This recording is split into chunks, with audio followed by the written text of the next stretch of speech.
l'actualité de ce samedi, c'est cet enfant enlevé dans un camp des gens du voyage à Clermont-Ferrand.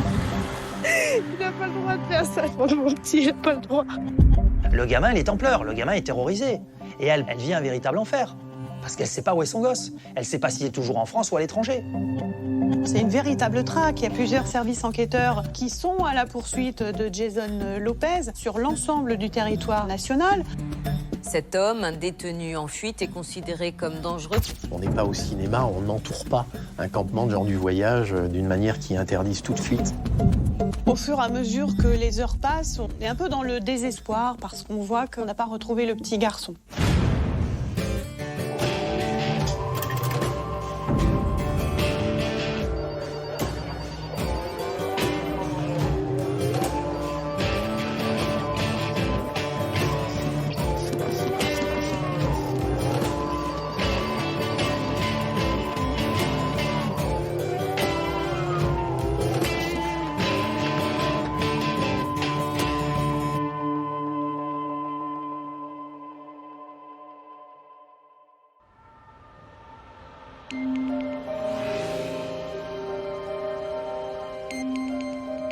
L'enlèvement de Vicente va devenir une affaire exceptionnelle. D'un conflit entre parents qui se disputent la garde de leur enfant, l'affaire Vicente va rapidement basculer en une traque criminelle à travers tout le pays. L'affaire Vicente, c'est aussi un plongeon dans l'univers unique des gens du voyage. Une communauté pour qui l'alerte enlèvement est du jamais vu. 3 ans après, nous avons décidé de retourner sur les lieux pour rencontrer les protagonistes de cette affaire et vous raconter l'envers du décor.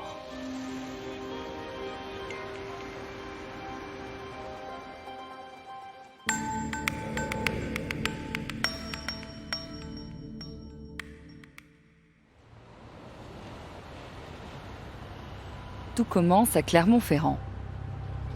Dolores Lopez est une jeune femme de 28 ans. Elle fait partie de la communauté des gens du voyage. Mère célibataire, Dolores vit avec son fils de 5 ans, Vicente, et le reste de sa famille. Ils vivent tous en caravane. Ce jour-là, ils viennent à peine d'installer leur campement en périphérie de la ville, sur un parking désaffecté. Vers midi, Vicente sort de la caravane pour jouer dehors. Soudain, un véhicule fonce vers lui. Sa mère assiste à la scène, impuissante. Il a pris le petit, moi j'ai écouté le petit pleurer, je suis sortie de la caravane, il l'avait déjà sous le bras. L'enfant qui se trouvait à ce moment-là partiellement dénudé et un peu arraché des bras de sa mère, jeté dans la voiture. Des violences sont commises sur la mère. L'individu est armé. Il a un pistolet. La maman ayant essayé de s'opposer donc à l'enlèvement de son fils, il l'a frappé d'un coup de crosse au visage. Après l'avoir frappé, l'homme menace de son arme Dolores, monte dans la voiture avec Vicente et démarre. Ça dure que quelques minutes. Il part sur les chapeaux de roue et il disparaît. D'une fraction de seconde, il était déjà parti, ça y est, c'était fini. Dolores est bouleversée. Son fils vient d'être enlevé sous ses yeux. Il n'a pas le droit de faire ça, mon petit, il n'a pas le droit.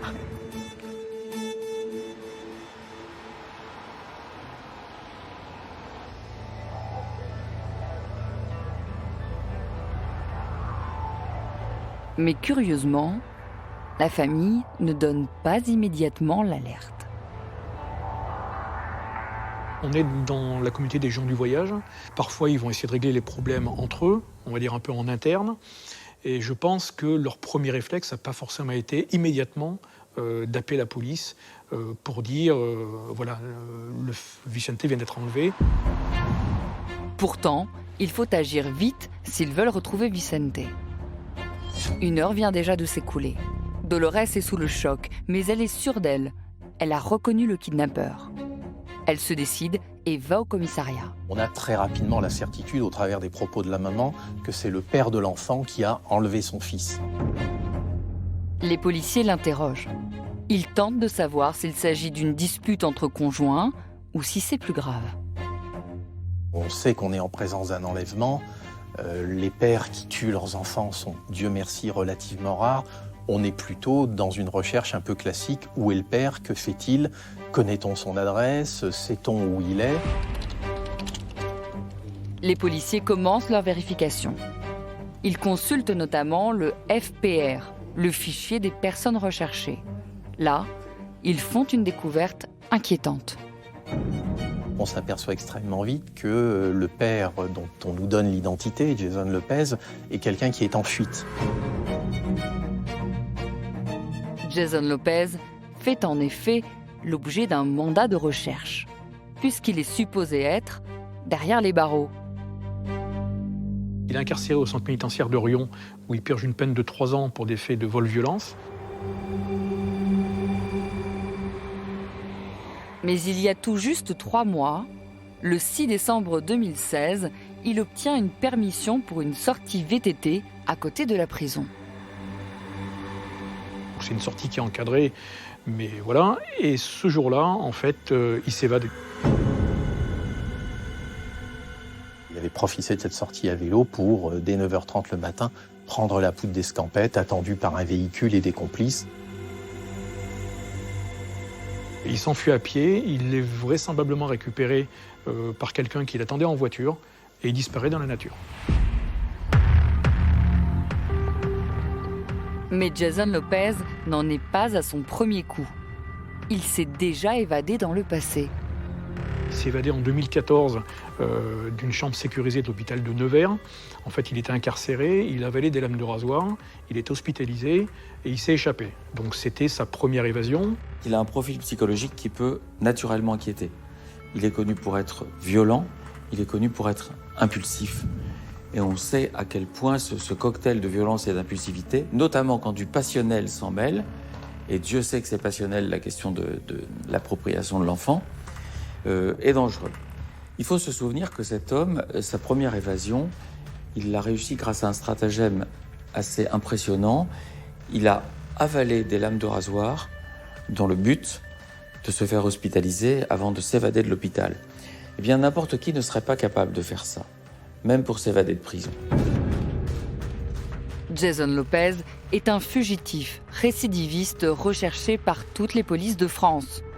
L'affaire prend soudain une autre envergure. C'est un nom qui fait tilt, si vous me passez l'expression. On sait très vite à qui on a affaire. Et ça, pour le coup, c'est relativement inquiétant. Et on n'est pas tout à fait sur un père divorcé, en conflit avec sa compagne ou son ex-épouse, qui ne réussit pas à avoir son enfant. Et qui, bon, on est sur quelque chose, à l'évidence, un petit peu plus grave. Le procureur Maillot est tenu informé de chaque détail. Et le profil du père de Vicente l'inquiète de plus en plus. Jason Lopez a 28 ans, mais déjà un lourd passé de violence. Évidemment, on regarde aussitôt son casier judiciaire. On s'aperçoit qu'il a une douzaine de condamnations au casier, principalement des atteintes aux biens, mais effectivement une condamnation relativement récente, prononcée par la Cour d'appel de Toulouse en 2015 et qui le condamne à 3 ans d'emprisonnement ferme pour des faits de violence aggravée. Donc on a au moins cet antécédent de violence. Dolores est toujours face aux policiers. Elle est convaincue que son fils est en danger. Pour elle, si Jason Lopez lui a pris Vicente, c'est pour se venger. On sait que les relations avec sa belle-famille sont tendues. On sait qu'il est séparé donc, de la mère donc, de Vicente, donc Dolores. On sait qu'avec sa belle-famille, c'est tendu. Il y a 2 mois à peine, Jason Lopez a menacé une première fois Dolores. Alors en cavale, il veut déjà récupérer son fils, coûte que coûte. Le ton monte, les choses s'enveniment. Jason Lopez est victime de coups de feu tirés alors qu'il se trouve à Saint-Thior dans l'Allier. Et on sait qu'effectivement, des membres de sa belle famille, qui n'ont pas été jugés encore pour ces faits, sont suspectés d'avoir été les auteurs de ces coups de feu. Donc voilà, donc c'est un contexte familial, de règlement de compte, de différends poussés un peu au paroxysme, qui l'oppose à sa belle famille. Au milieu de toute cette violence, un petit garçon de 5 ans, leur fils, Vicente. Les policiers essaient toujours de comprendre la situation. Ils doivent démêler le faux du vrai. Qui a légalement la garde de Vicente? Selon Dolores, elle en a la garde exclusive. Mais les policiers le savent, le sujet est sensible. Ils contactent le juge aux affaires familiales chargé du dossier. Le juge aux affaires familiales, finalement, avait rendu une décision assez classique, reconnaissant une autorité parentale conjointe des deux parents, donc il n'y avait pas d'autorité parentale exclusive au profit de la mère.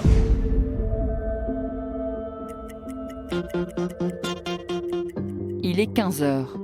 Cela fait déjà 3 heures que Vicente a été enlevé. Les policiers sont à la recherche du véhicule utilisé par Jason Lopez. Ils n'ont que le signalement que donne Dolores.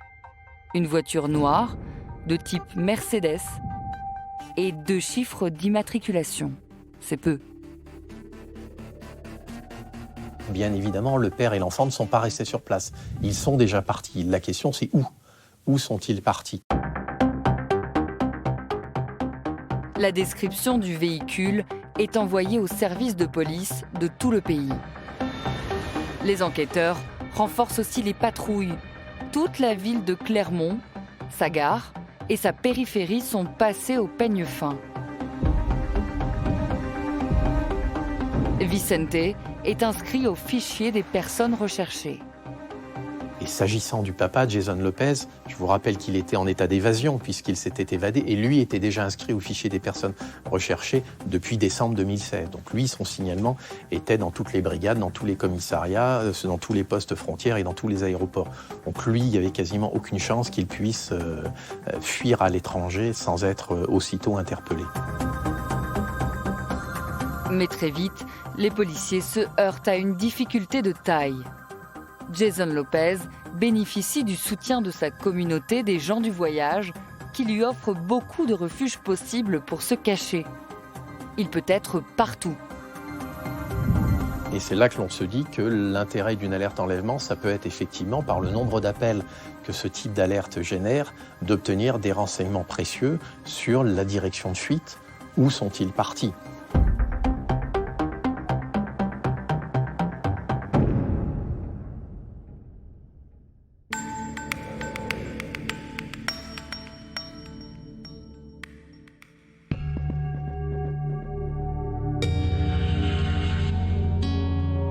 Le procureur sait que l'alerte enlèvement est un outil colossal pour retrouver la trace du fugitif et de Vicente.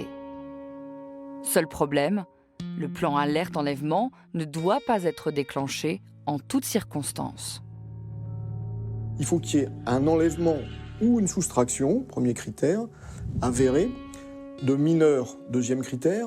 Il faut qu'il y ait une dangerosité immédiate pour la vie du mineur et il faut qu'il y ait des éléments de signalement à diffuser aux médias afin de susciter des témoignages. Ce sont les 4 critères qui sont définis par la circulaire de la chancellerie et la convention partenariale. Ces critères peuvent paraître rigides, mais ils sont nécessaires pour préserver les bénéfices de l'alerte enlèvement.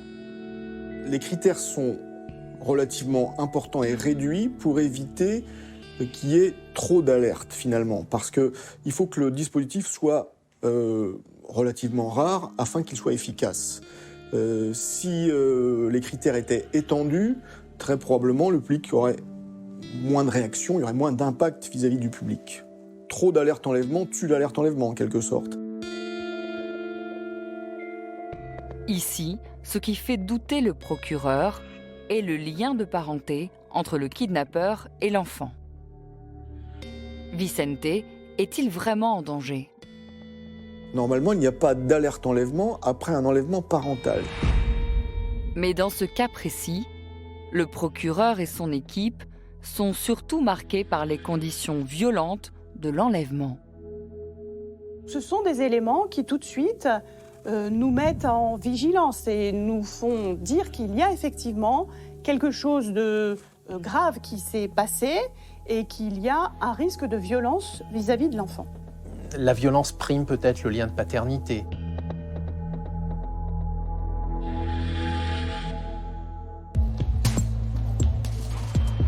Il est 18h. Cela fait déjà plus de 6 heures que Vicente a disparu. Le temps presse.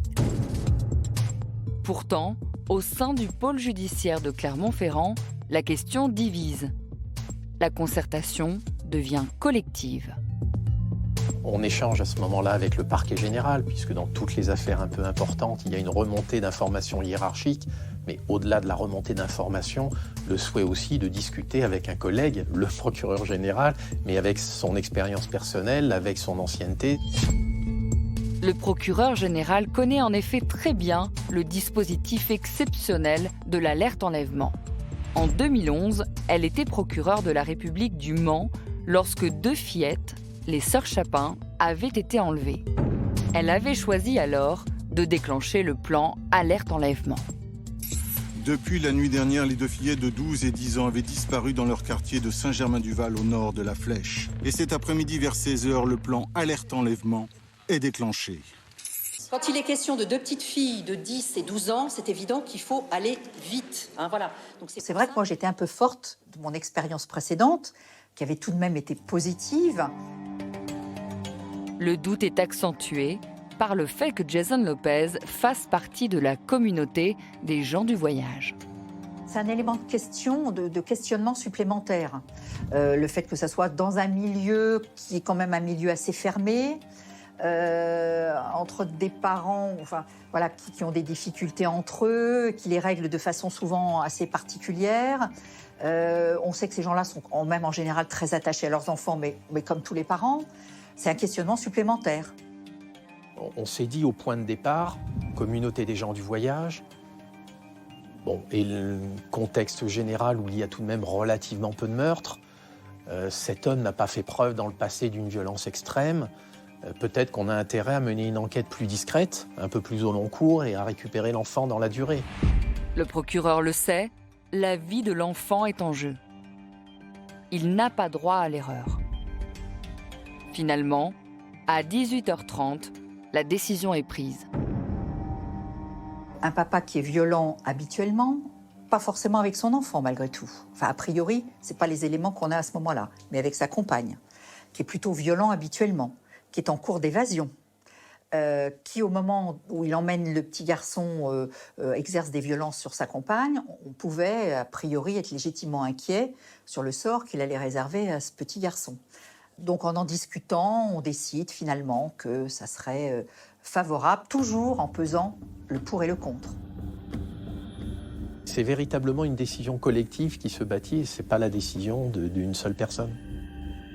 On comprend qu'un tel profil, violent, impulsif, agressif, absolument incapable de planifier à long terme, imaginez qu'il agit au moment où il est recherché. Donc sachant qu'il a toutes les polices aux trousses, la brigade de recherche des fugitifs aux trousses, quel est le projet cohérent d'enlever son fils? Il n'y en a pas. C'est-à-dire cet homme, vraisemblablement, il conjugue au présent et au futur proche. Il ne regarde pas dans le rétroviseur, il ne regarde pas l'avenir à moyen terme.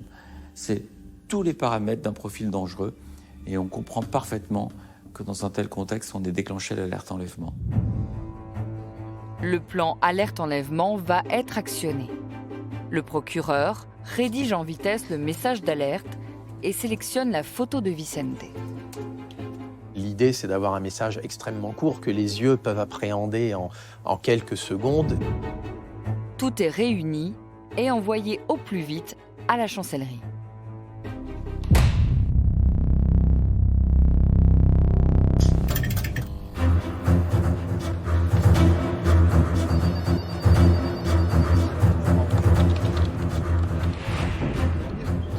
Mais derrière, l'organisation peine à se mettre en place. À partir du moment où nous avions tous les feux verts et où on s'est dit maintenant c'est urgent, il faut que, on a été un peu surpris du temps qui s'est écoulé. C'était pour nous, à Clermont-Ferrand, notre premier déclenchement du dispositif alerte enlèvement. Donc on s'était imaginé que les choses allaient aller très vite et que peut-être au journal de 20h, on allait pouvoir avoir la diffusion de l'alerte enlèvement. Mais ça a été plus long que ça. À 20h, tous les journaux télévisés déroulent leurs titres. Et stupéfaction, pas un mot sur l'alerte enlèvement. L'affaire Vicente est la 20e alerte enlèvement déclenchée. Le dispositif est donc bien rodé. Alors que se passe-t-il ? Pourquoi est-ce si long du côté du ministère de la Justice ? Il y a eu plusieurs paramètres. Déjà, le début de soirée, c'est sans doute pas un bon moment, puisque c'est un moment où, partout en France et à Paris, les gens quittent le bureau, c'est bien normal, rentrent chez eux. Et c'est vrai que le déclenchement, notre demande à ce moment-là, est peut-être pas le moment le plus opportun. Nous avons appris qu'il a fallu que les personnes reviennent à la direction des affaires criminelles et des grâces. Et ça a pris un peu de temps, parce qu'après, il faut effectivement qu'eux-mêmes vérifient les informations qu'on leur a fournies, relisent le message, le valident à plusieurs. Et ça, pour nous, c'est vrai que ça a pu paraître une éternité. À 22h35, l'alerte enlèvement de Vicente est enfin diffusée.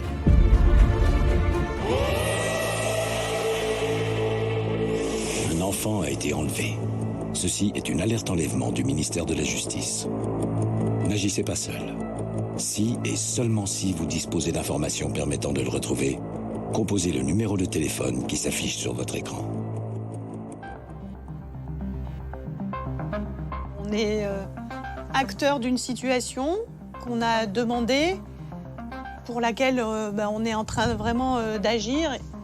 Et en même temps, on voit la situation sous nos yeux à la télé, où quelque part, on a passé le relais au grand public, et qu'on compte sur le grand public pour agir et nous aider dans notre mission. Le spot fait immédiatement le tour des rédactions. Mais il est tard. On est quand même tard dans la soirée. Les gens, c'est pas forcément là que les gens sont le plus vigilants sur Internet, sur les réseaux sociaux. Donc on sait que c'est une mauvaise heure. Et on sait que ça va pas constituer un avantage. À partir du moment où on sait que ce sont les premières heures qui sont déterminantes, en tout cas les premières 24 heures, perdre 12 heures en gros d'alerte, on s'est dit c'est peut-être dommage. Pour une meilleure efficacité, l'alerte est aussi diffusée dans tous les transports publics, sur les panneaux d'affichage, dans les gares, sur les autoroutes. Partout, l'information se diffuse comme une traînée de poudre. Le garçon mesure environ 1 mètre, cheveux châtains, il porte des lunettes, il était vêtu d'un haut de pyjama avec un logo Cars quand son père l'a forcé à monter à bord de sa voiture. On sait que sur les autoroutes, il y a du monde encore à 22h, on sait que dans les ports, il y a du monde à 22h, on sait qu'à la SNCF, il y a des gens dans des trains. C'est un peu le but, c'est que les citoyens, qu'ils entendent cette sirène à la radio, qu'ils la voient à la télé, ou qu'ils la constatent sur Internet ou sur les réseaux sociaux, ils soient alertés, sensibilisés, impressionnés. Le procureur est angoissé. On se dit, bon, cette fois-ci c'est fait, pourvu qu'il ne soit pas trop tard, pourvu qu'on ait un certain nombre d'appels. Du côté des policiers, tout le monde est sur le qui-vive. La cellule d'écoute est installée à la direction centrale de la police judiciaire à Nanterre, en région parisienne. Une fois l'alerte déclenchée, c'est ici que tous les appels sont centralisés. Le rôle de la sous-direction et de l'office en particulier, c'est de servir de relais entre le public et le service d'investigation local. Nous recevons l'appel, prenons l'information, la traitons, donc on la priorise finalement, et on l'envoie au service régional de police judiciaire afin qu'il fasse les vérifications d'usage afin de retrouver le plus rapidement possible l'enfant. Et ça y est, les téléphones se mettent à sonner. Il y a eu beaucoup d'appels, et là ça a été le cas, beaucoup d'appels qui sont tous vérifiés. Alerte enlèvement, bonjour. Beaucoup de témoins sont anonymes, mais ils apportent des informations précieuses sur la voiture de Jason Lopez.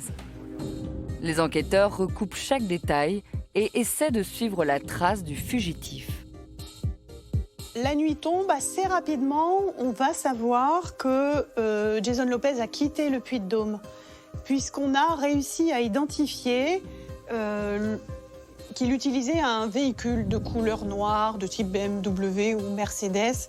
Et assez rapidement, on va savoir qu'il a pris l'autoroute, qu'il s'est arrêté dans le Cantal, et puis ensuite en Lozère. Bref, on sait assez rapidement qu'il prend la direction du sud de la France. Tout est encore assez imprécis. Les enquêteurs espèrent que le lendemain leur apportera des réponses. On ne peut plus faire non plus beaucoup de choses, si ce n'est attendre.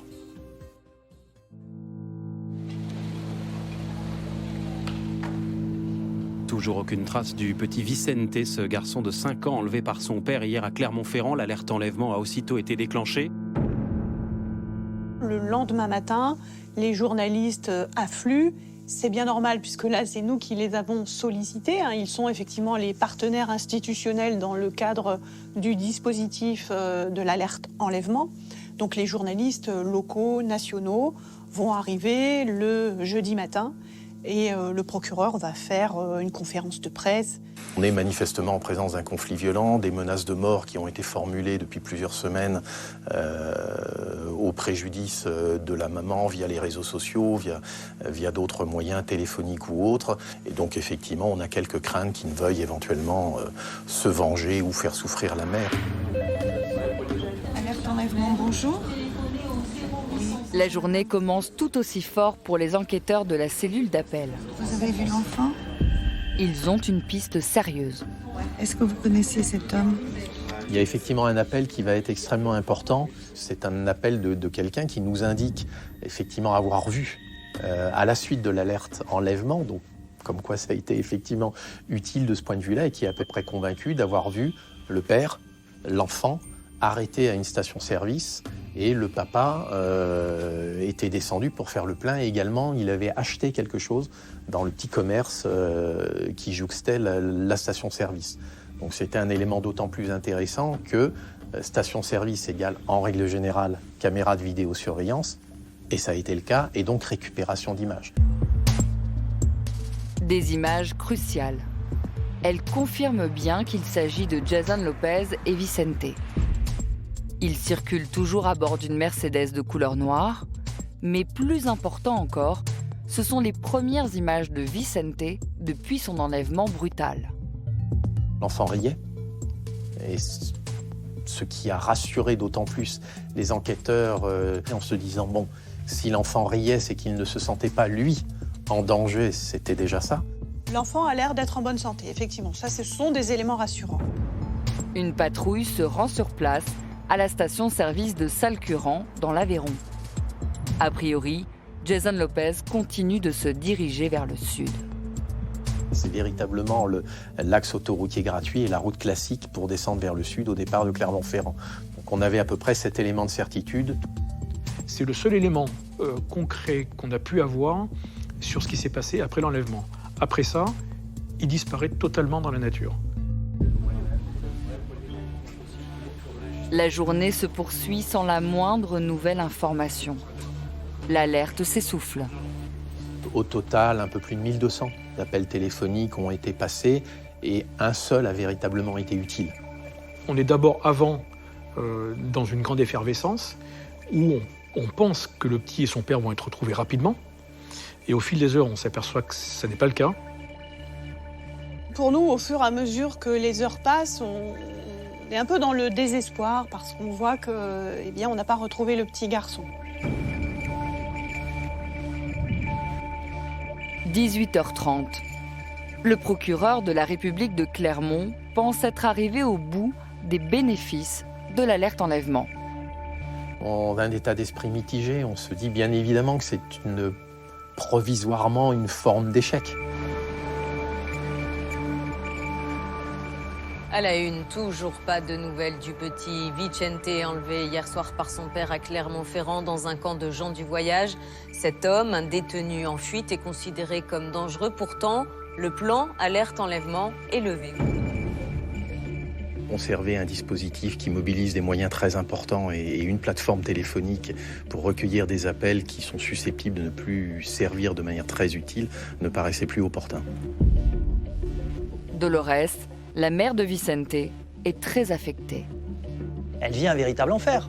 Parce qu'elle ne sait pas où est son gosse. Elle ne sait pas dans quelles conditions il vit. Elle ne sait pas s'il est toujours en France ou à l'étranger. C'est la première fois, depuis que l'alerte enlèvement a été instaurée en France, qu'elle n'aboutit pas à la découverte effectivement de l'enfant qui a été enlevé. Et comme elle n'a pas abouti, il faut savoir la lever à un moment. L'alerte enlèvement aura duré moins de 24 heures. À partir d'un certain temps, ça ne sert plus à rien de maintenir le dispositif en fonctionnement, mais les effets du dispositif sont déjà acquis. Et on garde en mémoire le fait qu'on n'a toujours pas retrouvé un enfant pour lequel on a eu à déclencher l'alerte enlèvement. Et c'est comme ça qu'on peut, avec le temps, continuer à bénéficier du système, même s'il n'est plus en fonctionnement. Ça, c'est très clair. Nous, après, on est pris par les investigations classiques qui se poursuivent. Malgré la fin de l'alerte enlèvement, les policiers continuent de rechercher Jason Lopez et Vicente. Après, on arrive dans notre temps d'enquête, qui est le temps de l'investigation, savoir ce qu'ils ont pu devenir, où ils sont. Le 20 avril 2017, une information judiciaire est ouverte contre Jason Lopez pour enlèvement, séquestration, détention arbitraire d'un mineur de moins de 15 ans et évasion. C'est le juge d'instruction qui devient le maître de son dossier. Il lance un mandat d'arrêt contre Jason Lopez.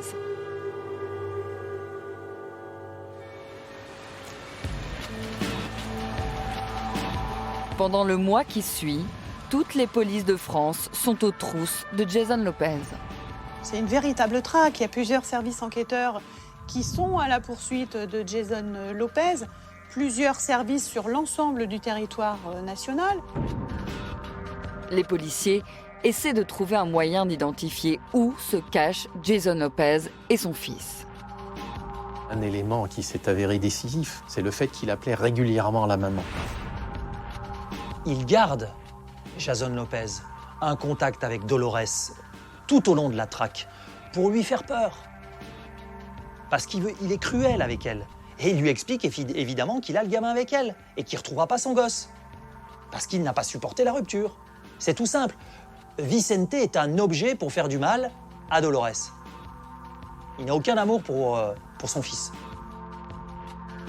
Le fait qu'il ne puisse pas s'empêcher d'appeler son ex-épouse, son ex-compagne, de la menacer, d'exercer sur elle une emprise, montre deux choses. Premièrement, un niveau extrême de violence, mais surtout un niveau extrême d'impulsivité. Cet homme, on dit qu'il excelle à échapper aux poursuites, à déjouer les enquêteurs, à changer de voiture, à changer de téléphone. Et il va commettre l'imprudence d'appeler à de nombreuses reprises, avec parfois des conversations qui durent. Encore une fois, l'absence d'anticipation qui fait qu'il est, comme disent les avocats, son pire ennemi. Ces appels permettent enfin de géolocaliser Jason Lopez et Vicente. Tout ça est très menaçant, injurieux, mais à chaque fois, on sait que le petit Vicente, parce que parfois il parle à sa mère, on sait que le petit Vicente, il est en vie et qu'il va bien. Jason Lopez se déplace vite. Les enquêteurs identifient néanmoins plusieurs secteurs. Jason Lopez se protégeait manifestement dans des camps de gens du voyage entre Narbonne et Toulouse. Et on savait du coup que l'enquête serait compliquée parce que utilisation de véhicules volés la plupart du temps, fausses plaques d'immatriculation. On sait très bien qu'investir un camp de gens du voyage, et c'est pas leur faire injure, mais c'est quelque chose de compliqué. Leur solidarité fait que souvent ils s'opposent à toute intervention des forces de l'ordre, ce qui laisse le temps à quelqu'un de prendre la fuite par l'arrière du campement. Plusieurs tentatives ont lieu pourtant. Et ils ont essayé de le faire et ils n'ont pas réussi à le faire. C'est-à-dire que lorsqu'ils ont examiné les lieux, la configuration, la possibilité, le nombre d'occupants, le nombre de caravanes, ils se sont dit que c'était mission impossible, que le temps d'arriver, il serait repéré à des kilomètres à la ronde. Et on n'est pas au cinéma, on n'entoure pas un campement de gens du voyage d'une manière qui interdise toute fuite, donc c'est compliqué. Le temps presse. Les policiers doivent trouver une solution pour géolocaliser Jason Lopez en dehors des camps de gens du voyage. C'est à ce moment-là qu'une stratégie s'est mise en place et que les enquêteurs ont demandé à la maman du petit Vicente, à Dolores Lopez, de les prévenir à chaque fois qu'elle était au téléphone avec lui ou à chaque fois qu'elle le saurait. Toute l'opération est tenue évidemment secrète. Ce sont des éléments qu'on ne va pas diffuser tout de suite, parce qu'il ne faut pas forcément que Jason Lopez connaisse lui-même les éléments que nous détenons.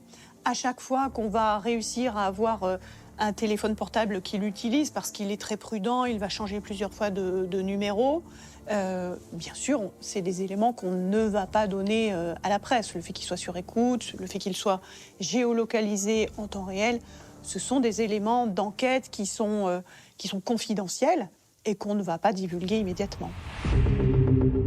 Le 1er mai 2017, l'étau se resserre. Grâce aux appels téléphoniques successifs de Jason Lopez, les policiers constatent qu'il va régulièrement dans un même lieu, situé à 50 km de Toulouse.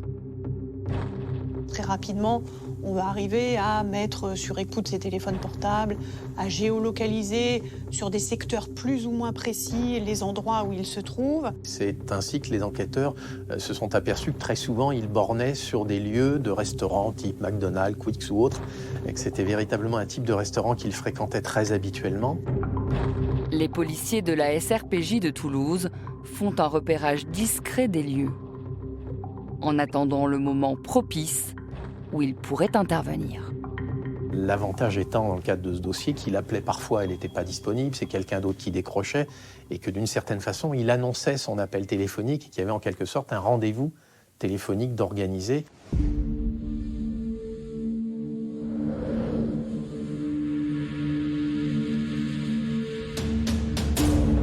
Vendredi 5 mai 2017. Cette fois encore, Jason Lopez harcèle Dolores au téléphone.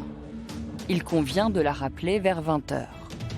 C'est effectivement un rendez-vous téléphonique d'organiser entre lui et Dolores Lopez, la maman de l'enfant, qui a donc téléphoné au contact qu'elle avait au SRPJ, qui lui avait été donné bien évidemment en priorité pour qu'elle puisse appeler de toute urgence et dire « Je dois avoir le papa de l'enfant au téléphone dans 1 heure ou 2, il doit m'appeler pour me donner des nouvelles ».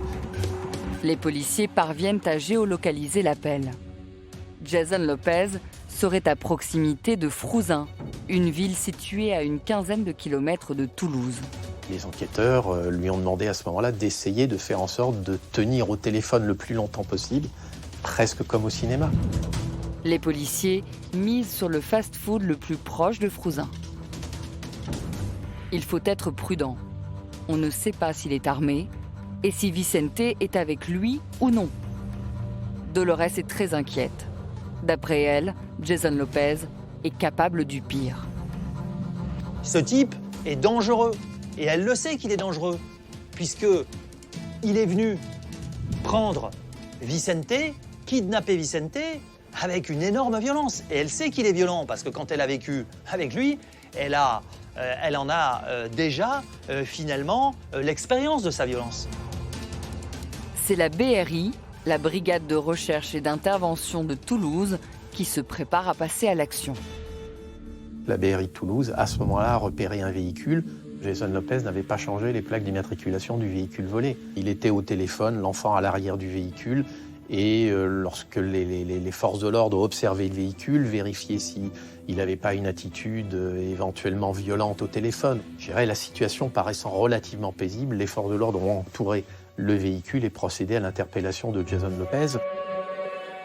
C'est effectivement une interpellation dont on pouvait penser qu'elle serait peut-être musclée ou mouvementée par rapport à la personnalité de Jason Lopez, mais ça se passe très bien. Il n'oppose pas de résistance.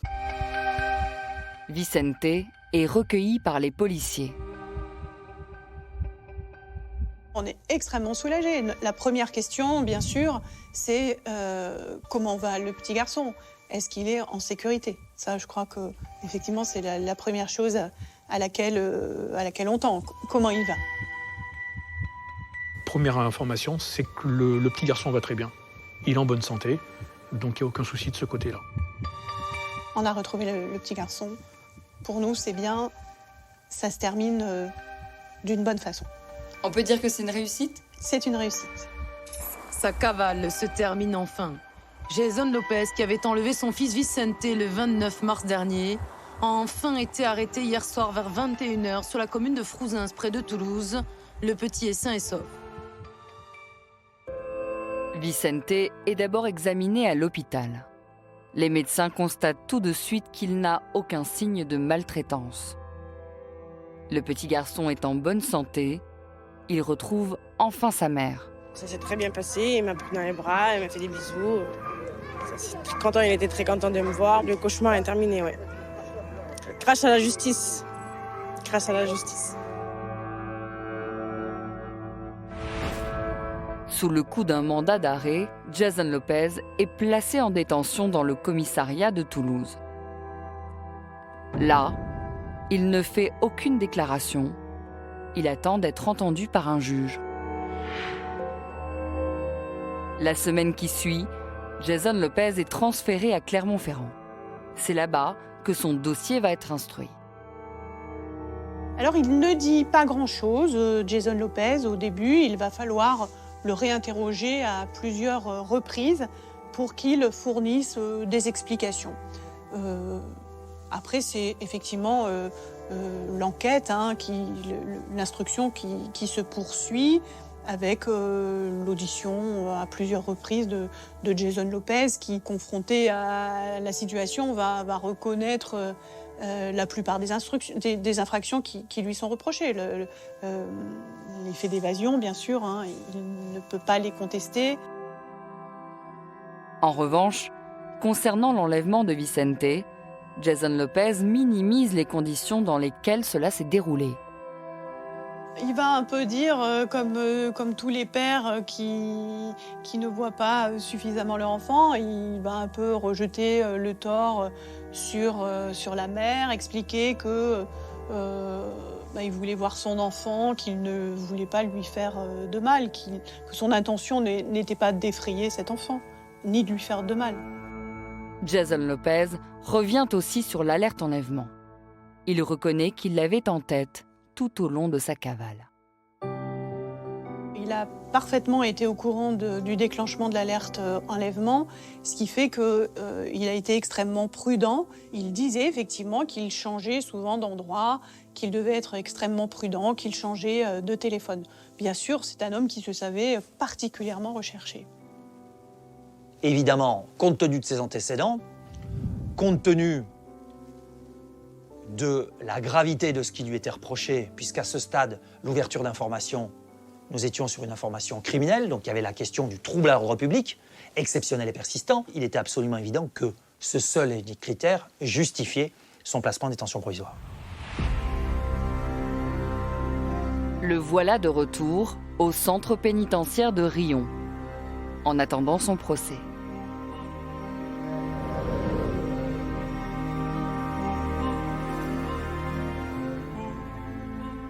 Plus de 2 ans sont passés depuis l'enlèvement de Vicente.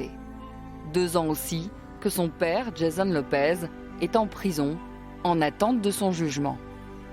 La date du procès a déjà été reportée à 3 reprises. L'instruction a été rapide. Elle a duré moins d'1 an, ce qui est exceptionnel. Ensuite, nous avons audiencé une première fois ce dossier en juin 2018. C'est à la demande de l'avocat de Jason Lopez que le dossier a été reporté, puisque pour des raisons professionnelles, elle ne pouvait pas assurer la défense de Jason Lopez. Donc ce procès a été renvoyé une première fois. La seconde fois, il a été reporté parce qu'il y a eu des difficultés d'extraction. Le transport du détenu en partance de la prison pour être conduit au tribunal est indispensable lors d'un procès. Or, pour le moment, cela n'est toujours pas organisé pour Jason Lopez. C'est pas une responsabilité ou une faute qu'on peut imputer à la justice. C'est simplement que Jason Lopez a été transféré d'établissement en établissement et que les services d'administration pénitentiaire ont eu d'énormes difficultés pour la bonne et simple raison que les agents de l'administration pénitentiaire ne sont pas en nombre suffisant pour pourvoir à ces missions. Et puis, lorsque le 3e procès a été fixé, au mois d'octobre, le 10 octobre dernier, une nouvelle fois, l'administration pénitentiaire n'a pas été en mesure de procéder à cette extraction. Donc ce procès est une nouvelle fois reporté à une date que nous avons souhaité la plus proche possible. Cette série de reports d'audience est tout de même exceptionnelle. Honnêtement, c'est pas fréquent qu'un procès soit renvoyé. Ça peut arriver une fois pour des problèmes d'extraction, enfin voilà, pour des problèmes technico-logistiques, 3 fois consécutives, surtout sur un procès aussi sensible que le sien, c'est quand même très rare. Dolores vit très très mal cette période d'attente. Mais elle le comprend, ça? Mais elle le comprend, bien sûr que non, qu'elle ne le comprend pas. Lorsqu'aujourd'hui, le service public n'est pas à même de rendre le service qu'il doit apporter justement à ses citoyens, ça pose une énorme difficulté. Elle imagine que c'est encore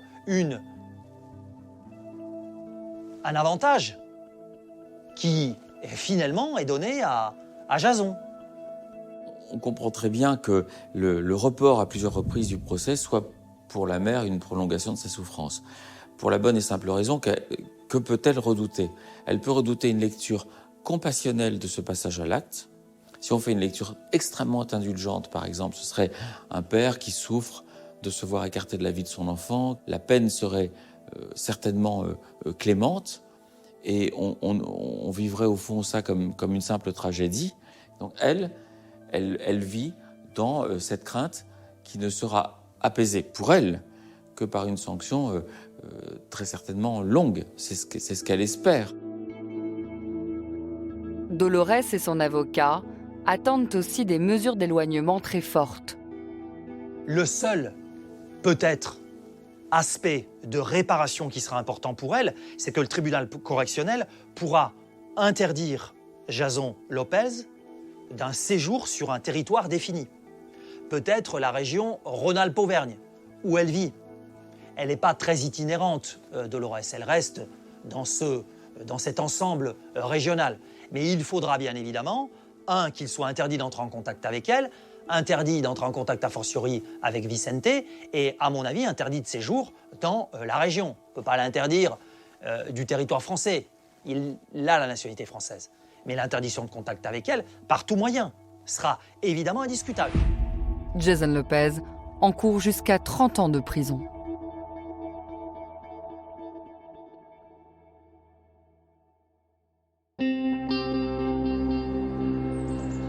Aujourd'hui, Dolores s'est éloignée de Clermont-Ferrand. Elle a décidé de changer de mode de vie. Alors je sais que Dolores, là aussi, est très discrète. Donc elle vit plus dans un campement, elle vit dans un appartement. L'essentiel pour elle, c'était de se retrouver avec son fils. Et elle s'est faite un petit peu oublier. Je pense qu'elle voulait aussi un peu disparaître du paysage. Elle voulait reprendre une vie, je pense, une vie normale. Nous avons rencontré Dolores. Elle nous confie se tenir à l'écart d'une partie de sa communauté. Elle essaye d'élever Vicente le plus paisiblement possible. Le fait qu'elle souhaite se sédentariser, et ce qui suppose aussi de s'éloigner du milieu très étayant, très soutenant dans lequel elle a évolué jusqu'à présent, signifie probablement qu'elle a voulu établir avec son fils un lien un petit peu plus exclusif, retrouver un statut plus adulte. Vous savez, Dolores est très anxieuse. Ça, c'est absolument indiscutable. Ça renforce, si vous voulez, à mon avis, cette forme de protection qu'elle a sur son fils. Et d'ailleurs, pour ce gamin, ça risque d'être aussi difficile d'arriver à maturité, pour essayer de s'éloigner un peu de sa mère.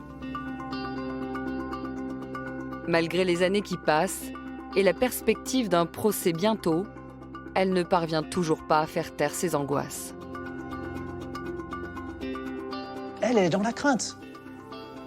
Elle a vécu un enlèvement, un kidnapping qu'elle aura toujours dans la tête. Et à chaque fois, si vous voulez que son gamin soit aura du retard parce qu'il ne sera pas rentré de l'école, elle sera dans l'angoisse parce qu'elle se dira « quelqu'un me l'a pris. Est-ce que c'est Jason? Est-ce que c'est pas Jason? Qu'est-ce qui lui est arrivé ?»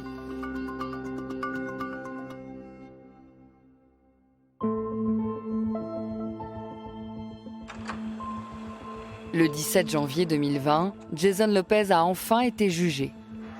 Il est condamné à 5 ans d'emprisonnement et 5 ans de suivi socio-judiciaire.